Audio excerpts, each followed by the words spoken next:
Bonjour, bienvenue au bureau du Puech de la Treille. Ici on est producteur fermier depuis 2016. On transforme du lait qui est issu d'un troupeau en appellation Layol. Et ce lait on le transforme après la traite directement au bureau. Donc on fait toutes les étapes qui consistent à la préparation de la tome, puis après le broyage et le salage des pièces et le montage des fromages. Le Layol, c'est un fromage à pâte pressée non cuite. En format, ça fait entre 25 et 50 kg. Et c'est des fromages qui doivent être affinés minimum 4 mois. Et après qui peuvent aller jusqu'à un an d'affinage, voire 18 mois même.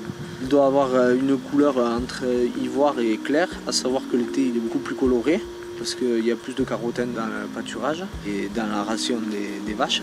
Après, en termes de goût, ça différencie en fonction de ce que les vaches consomment, notamment. On a la chance d'avoir une qualité d'herbage assez exceptionnelle, avec beaucoup de fleurs, beaucoup d'arômes différents. Notamment, on a de la cistre qui amène un petit goût citronné, on a du serpolet qui amène un goût comme le thym, un peu mentholé aussi. Toutes ces fleurs participent au goût et à la saveur du Layol. Et ce goût évolue en fonction des âges d'affinage. Quand il est plus vieux, il aura un goût un peu plus boisé et le sel ressortira un petit peu plus, voire plus piquant.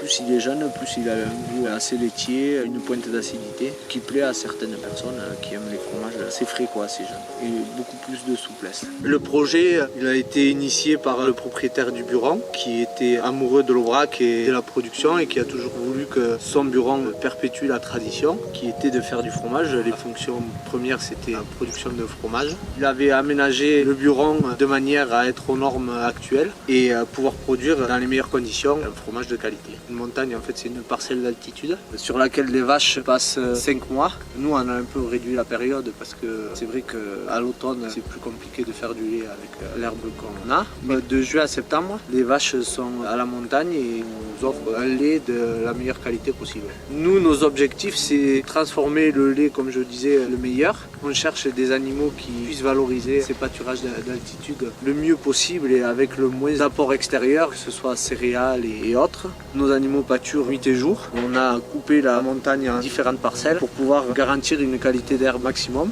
Après, c'est nous qui nous déplaçons pour faire les vaches et non pas elles qui viennent dans un bâtiment pour être traitées. La particularité de notre Layol, c'est qu'il est fait au buron. Un buron, c'est une fromagerie d'altitude faite en pierre. Donc ici, c'est du basalte et du granit, comme vous voyez derrière moi. Recouverte d'un toit de lose. La lose, c'est du schiste qui est taillé en écaille pour faire le toit. Nous, on produit à l'intérieur de ce bâtiment de juin à septembre et l'intérêt du bureau, c'est d'avoir un lait plein d'estive au meilleur de la saison, au meilleur de la flore aussi. Donc ça fait un lait très riche, très goûteux et on espère un fromage qui offre des mêmes arômes. L'autre caractéristique, c'est qu'on transforme du lait directement sorti traite à la température du pied de la vache, si on peut dire. Ça offre une qualité de pâte assez bonne, très souple, et on ne maltraite pas entre guillemets la matière grasse en la refroidissant. Comme on dit, le gras c'est le goût, donc ça participe aussi du goût du fromage. Le bureau est situé au cœur du plateau de l'Aubrac, donc à 1330 mètres exactement d'altitude. Les vaches sont traites uniquement de juin à septembre parce qu'on est parti du principe que on faisait du fromage avec du lait issu de l'herbage, de la pâture, et non pas issu de foin ou d'autres compléments. Dès que l'herbe se raréfie, on fait redescendre le troupeau et on arrête la fabrication. D'autre part, le troupeau est assez homogène.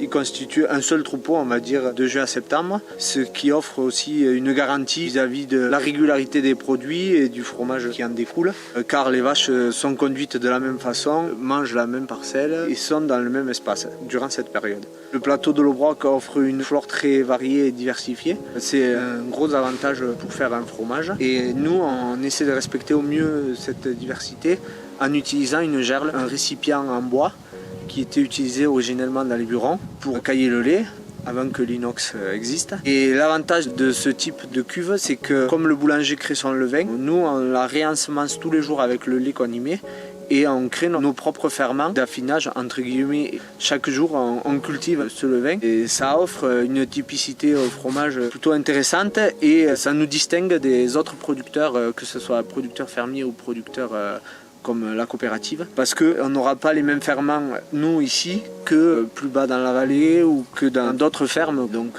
ça crée un fromage unique. Enfin, moi c'est ce pourquoi j'ai voulu travailler au bureau, c'est pour respecter au mieux les règles qu'ils utilisaient avant, donc à savoir la gerle, la traite entre le 25 mai et le 13 octobre, pas de complémentation, ou très peu. Nous on donne un peu de farine, mais c'est de l'ordre de 2 kg par jour, donc ça représente très peu dans la ration de base de la vache laitière. On essaye petit à petit d'introduire de plus en plus de vaches de race Aubrac, qui est la race originelle du territoire, qui est l'emblème du fromage de l'Aïol. Sur les fromages, on y grave le taureau qui figure sur le foirail de l'Aïol.